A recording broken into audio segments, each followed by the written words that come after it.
Hi guys, certain union bosses like Mick Lynch and Eddie Dempsey get a lot of the limelight, but over the last number of months, general secretaries from other organisations representing workers are showing that they have just as much fortitude as the RMT boss. Here Matt Wrack, the general secretary of the FBU, the Fire Brigade Union, pushed back on misinformation being put out by a Sky News host on exactly how much firefighters earn. Was this a slip-up by the media outlet, or was this once again an attempt to push a government narrative? Have a listen. Is it responsible for a key emergency service to go on strike? Well, of course, nobody wants to go on strike. Nobody joins the fire service to go on strike. But at the end of the day, people have to pay the bills, and it comes to breaking point. And we have people, as you've reported, in some cases even using food banks, reported by their own employers that's happening. It's acknowledged that pay has fallen significantly year after year, real wages falling, and eventually people had to look after their families. And the government needs to step in, put money into public services, including the fire service, to provide decent funding for decent pay to stop living standards falling. Yeah, I was just looking at the figures. Once fully qualified, firefighters' basic salary in London will increase to £38,340 to £39,325 per annum. That's right. The average salary, is that right? The average salary in the UK, £38,600. No. Just you need to compare apples with apples. It's the basics of statistical honesty. You're conflating London figures with national figures. The national figure for a competent firefighter is £32,000 a year. That's the salary of a competent firefighter after several years of training. So you're using incorrect figures. And I'm quoting the London figures, 39,325. In that case, you would need to compare the London figure with the London wage, wouldn't you, rather than comparing the London figure? So there's not a lot of difference. Let me finish.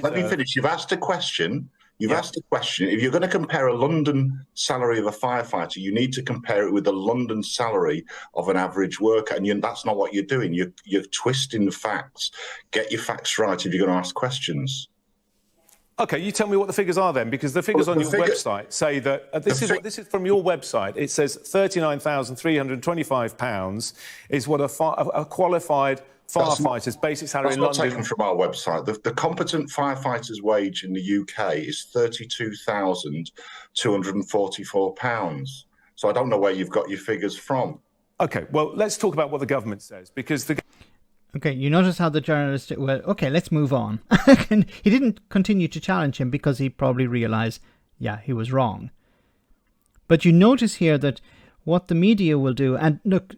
Generally, Sky News is on the ball on this. They don't normally fall into this trap, but you normally see it with right-wing media and politicians, from the Conservative Party, who will take these extreme examples and use them as the average. And we've seen it before with the rail workers. The RMT, when Mick Lynch was on, the challenge to the RMT boss was about how train drivers were earning something like £60,000-70,000 a year.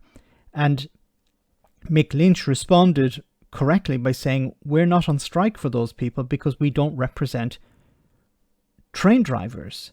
We represent cleaners. We represent people who sell tickets. We represent people who work within the rail network, but we don't represent drivers. We're representing people who are at the bottom end of the economic scale. But the argument from the politicians and the media generally was to focus on the upper end of the economic scale, the drivers who would earn significant amounts of money in respect to people who may be cleaning the stations or the offices.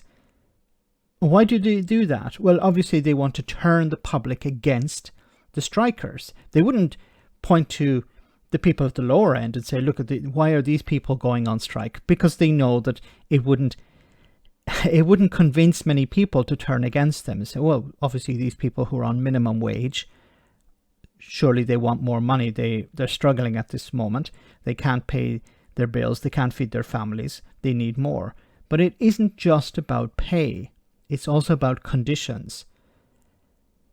And think about it for a moment.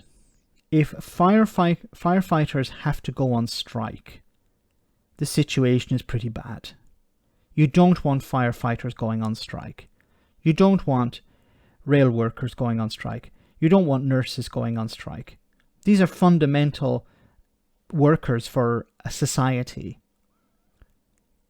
And the fact that you have politicians and you have the media focusing just on pay and focusing on the upper end of the pay scale instead of what's the reality of this is concerning.